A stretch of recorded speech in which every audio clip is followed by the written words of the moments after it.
Hello friends, this is Miss Jennifer back again for another story time with the Rappahannock Area Community Services Board Prevention Services.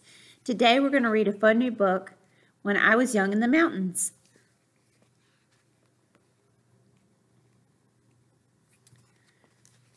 When I was young in the mountains, Grandfather came home in the evening covered with the black dust of a coal mine. Only his lips were clean, and he used them to kiss the top of my head.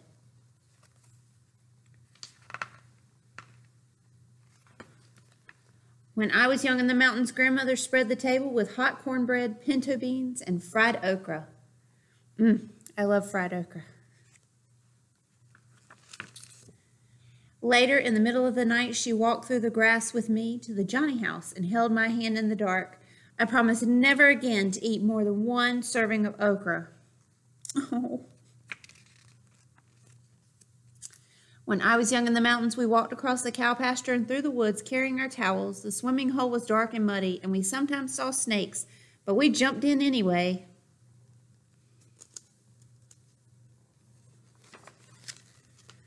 On our way home, we stopped at Mr. Crawford's for a mound of white butter. Mr. Crawford and Mrs. Crawford looked alike and always smelled of sweet milk. When I was young in the mountains, we pumped pails of water from the well at the bottom of the hill and heated the water to fill round tin tubs for our baths.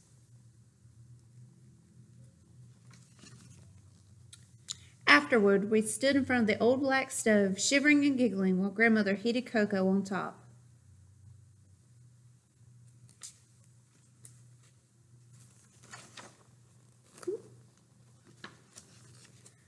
When I was young in the mountains, we listened to frogs sing at dusk and awoke to cowbells outside our windows. Sometimes a black snake came in the yard, and my grandmother would threaten it with a hoe. It's trying to eat the baby chickens. If it did not leave, she used the hoe to kill it, and four of us once draped a long snake, dead of course, across our neck for a photograph. It's a different time.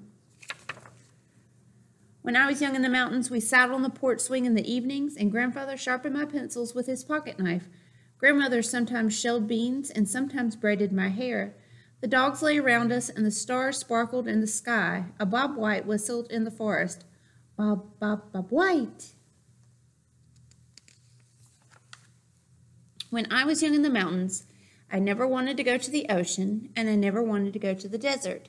I never wanted to go anywhere else in the world, for I was in the mountains, and that was always enough. The end. Hope you enjoyed that story of another time in somebody else's life. And I hope that you are making good choices and that you're staying happy and healthy, and I'll see you again soon. All right, bye.